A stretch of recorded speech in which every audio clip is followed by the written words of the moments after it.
तो आपके सामने जो दो प्रॉब्लम्स है यहाँ पे, पहला ये problem, to concentric shells of masses m1 and m2 having radii r1 and r2, which of the following is correct expression for gravitational field on mass small m? Mass small m पे gravitational field intensity का correct expression क्या रहेगा? देखो, gravitational field intensity पूछा है, ना कि gravitational force पूछा है। अगर ग्रेविटेशनल फोर्स पूछता तो मुझे ये मास भी लिखना पड़ता था। इंटेंसिटी में ये मास को अपन लिखते नहीं है। सबसे पहले इस डिस्टेंस का मतलब क्या हुआ? ये for r less than r1, मतलब कोई भी डिस्टेंस चलेगा मगर r1 से छोटा होना चाहिए। r2 r less than r2, मतलब कोई भी डिस्टेंस चलेगा मगर r2 से छोटा होना चाहिए। r1 less than r less than r2, इसका मतलब कोई भी डिस्टेंस चलेगा मगर r1 से बड़ा हो और r2 से छोटा हो। सेम ही है। तो अलग अलग सिचुएशन में उसने ग्रेविटेशनल इंटेंसिटी का फॉर्मूला दिया हुआ है। For r less than r1, मतलब यहां पर तो इसने कहा है कि इस कोई भी डिस्टेंस, मतलब यहां कहीं अगर मैं होता हूं, है ना, यहां कहीं पे भी, इसमें से यहां पर कहीं पे भी हुआ तो ग्रेविटेशनल इंटेंसिटी का फॉर्मूला ये आएगा, जो कि बिल्कुल गलत हुआ। क्यों? क्योंकि ये जो पॉइंट आएगा ये दोनों शेल के अंदर आएगा, और क्योंकि वो दोनों शेल के अंदर है तो ग्रेविटेशनल फील्ड इंटेंसिटी क्या रहेगा? 0। तो पहला तो यही गलत हो गया कि भैया यहां पर तो ग्रेविटेशनल फील्ड इंटेंसिटी दोनों का 0 आना चाहिए था। ठीक है।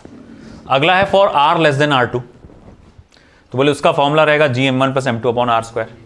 तो ये भी गलत होता, क्योंकि r कोई भी चलता ना, उसने क्या बोला? कोई भी डिस्टेंस r2 से छोटा।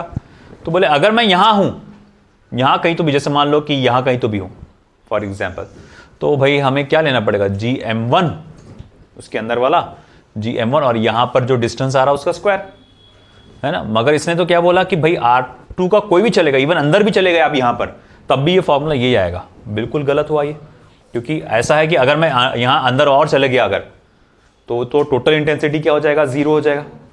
और अगर मैं थोड़ा बाहर रहा तो वो फॉर्मूला क्या आएगा? gm1 अपॉन ये डिस्टेंस का स्क्वायर, और ये डिस्टेंस क्या है वो तो हमको मालूम ही नहीं, वो तो फिक्स वैल्यू चाहिए। ठीक है, तो इसी वजह से ये दूसरा वाला भी हमारा क्या रह जाएगा? गलत।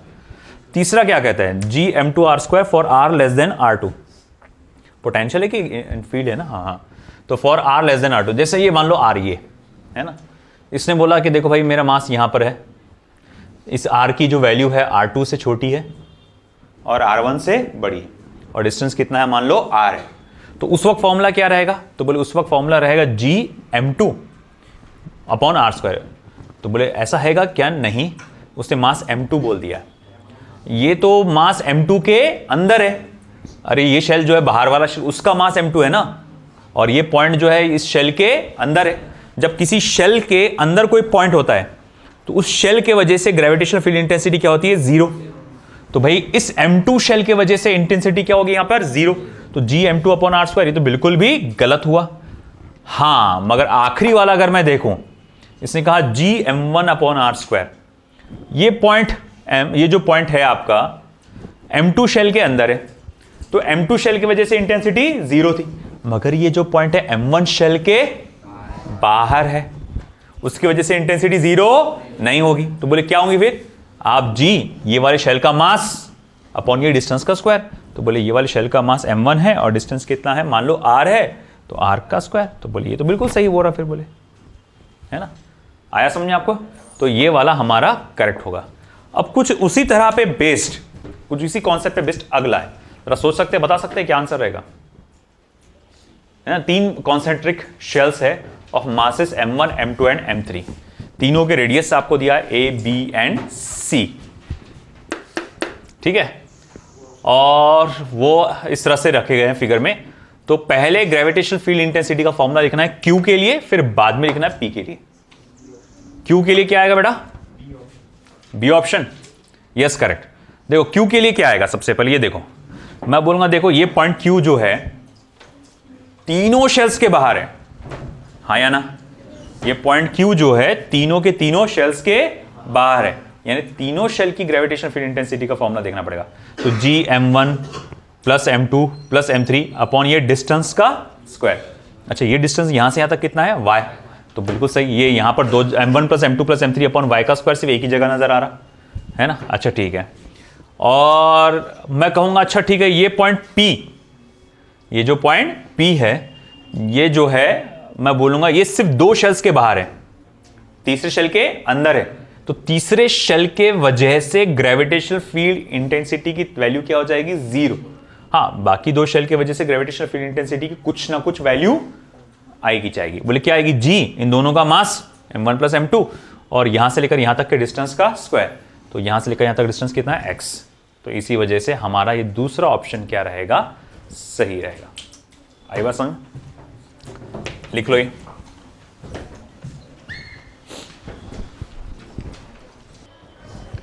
तो आपके सामने यहां पे एक प्रॉब्लम दिया है। A uniform solid sphere of mass m and radius r surrounded by a symmetrically by uniform spherical shell of radius twice r and mass small m। ठीक है, मैं इसको इमेजिन करता हूं। ये सॉलिड स्फीयर है, पूरा भरा हुआ है, इसका मास m है, रेडियस स्मॉल r है, और ये एक शेल है, इसका मास भी स्मॉल m है मगर रेडियस ट्वाइस r। ठीक है, तो उसने 4 कंडीशंस दिया हुआ है और पूछा इनमें से चारों में से कौन सी कंडीशन सही है। अपने को एक एक सॉल्व करके देखना पड़ेगा। तो इसने बोला है the gravitational field intensity at a distance 1.5 r from the centre is 2gm/9r²। अब चलो चेक करते हैं पहला वाला सही बोल रहा है क्या वो। मतलब पहला क्या बोल रहा है वो है कि देखो अगर मैंने पॉइंट यहां ले लिया, से पॉइंट P1 यहां लिया मैंने, यहां से लेकर यहां तक का डिस्टेंस कितना आएगा? 1.5 टाइम्स ऑफ 1.5 r है ना, तो r से बड़ा रहेगा, 2r से छोटा रहेगा। तो बोले इंटेंसिटी क्या रहेगी?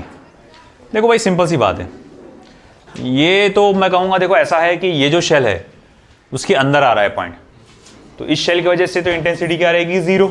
जो कुछ रहेगी इसकी वजह से ही रहेगी। और बाहर रहा तो कैसे निकालेंगे? तो बोले Gm, और आपको क्या लेना पड़ेगा? 1.5 टाइम्स ऑफ स्मॉल r का होल स्क्वायर, 3/2 का होल स्क्वायर यानी कितना होता है? 9/4, और 4 ऊपर चला जाएगा तो 4/9 Gm/r²। ऐसा कुछ होना चाहिए, मगर उसने क्या बोला? 8 Gm/25 टाइम्स ऑफ r²। मतलब ये वाला तो गलत निकला, सॉरी फर्स्ट वाला। हाँ, तो इसने क्या बोला कि भैया 4 Gm/9r², ये तो गलत निकला। दूसरा देखते हैं, gravitational field at a distance 2.5 r from the centre is. अच्छा, दूसरा पॉइंट ले लेते हैं, ये पॉइंट P2 जिसका डिस्टेंस 2.5 r, 2.5 है ना। तो भले देखो ये जो है ना, ये जो पॉइंट P है वो इस शेल के भी बाहर है, शेल नहीं बोलेंगे, स्फीयर के बाहर है और शेल के भी बाहर है, मतलब इसमें इंटेंसिटी दोनों का इन्वॉल्वमेंट रहेगा। तो मैं बोलूंगा ठीक है भाई, दूसरे वाले का आंसर क्या रहेगा? I net is equals to फिर Gm, ये वाला मास प्लस ये वाला मास यानी कि twice m upon 2.5 times of r का होल स्क्वायर। 2.5 यानी 5/2, उसका स्क्वायर क्या हो जाएगा? 25/4। 4 जाएगा ऊपर, 8 से 8 हो जाएगा, तो 8 Gm अपॉन कितना आ रहा है यहाँ पर? 25 r²। हाँ, मतलब ये तो सही आ रहा है, ये तो सही आ गया। आगे की भी चेक करना पड़ेगा।